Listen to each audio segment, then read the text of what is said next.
Moi, je me suis livré dans cet ouvrage à une sorte d'expérience de pensée qui imagine l'arrivée d'un gouvernement de gauche. Alors, bon, tournons pas autour du pot. On imagine, voilà, il y a un gouvernement, la France insoumise, et il y a un président Mélenchon. Et il se retrouve au pouvoir. Qu'est-ce qui se passe? Comment ça se passe? Alors, je suis désolé, je ne suis pas porteur de bonnes nouvelles. Ce qui se passe, c'est que le gouvernement est torché en 2 semaines. Et encore, estimation large, c'est le haut de la fourchette, optimiste. Pour une raison extrêmement simple, c'est que les forces les plus colossales du capital et du capitalisme se déchaîneraient contre lui, à commencer par les forces du capitalisme financier. Je ne sais pas si vous vous souvenez, mais au mois d'avril 2017, lorsque l'hypothèse, le carré de tête se resserrait et qu'une hypothèse, Mélenchon au 2e tour, a commencé à prendre consistance, on a vu aussitôt l'inquiétude gagner les marchés financiers et les spreads de taux avec l'Allemagne s'ouvrir. Bon.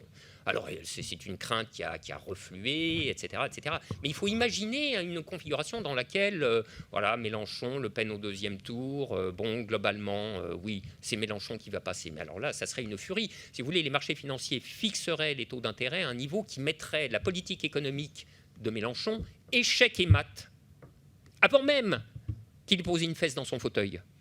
Donc, si vous voulez, c'est tout à fait considérable.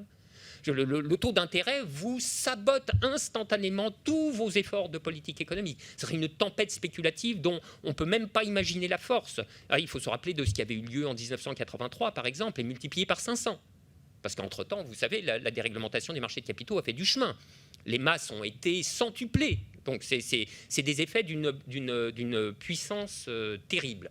Et je ne parle que de ça, mais il faudrait parler d'autres choses qui sont évoquées par certaines des personnes qui m'interrogent, à savoir le sabotage de l'investissement par le capital industriel, les médias absolument déchaînés, glapissant comme des putois, tout à longueur de journée que la France est en faillite, pour ne rien dire des menées de l'État profond. Enfin, vraiment, ça serait une hostilité quasiment insurmontable qui aurait pour effet de reconduire ce gouvernement de gauche à un point de bifurcation radical qui n'est pas autre chose que celui par lequel est passé Alexis Tsipras en 2015, mais alors dans des proportions et des intensités démultipliées, point de bifurcation d'où il n'y a que deux issues et deux seulement, à savoir s'affaler ou bien passer à autre chose.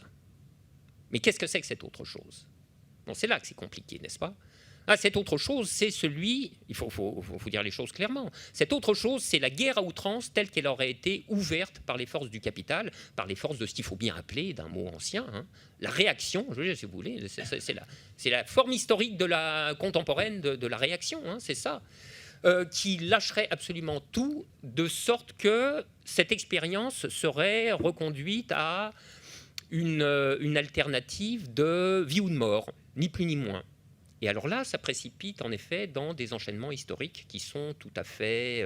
on sort de toute la normalité politique et institutionnelle, celle dont nous avons l'habitude. Donc on ne contemple pas ce genre de perspective sans un certain tremblement, n'est-ce pas? Voilà. Alors, mais qu'est-ce que vous voulez? Moi, ce que je crois profondément, c'est que ce sont toujours les dominants dans l'histoire qui fixent le niveau de la violence. Voilà.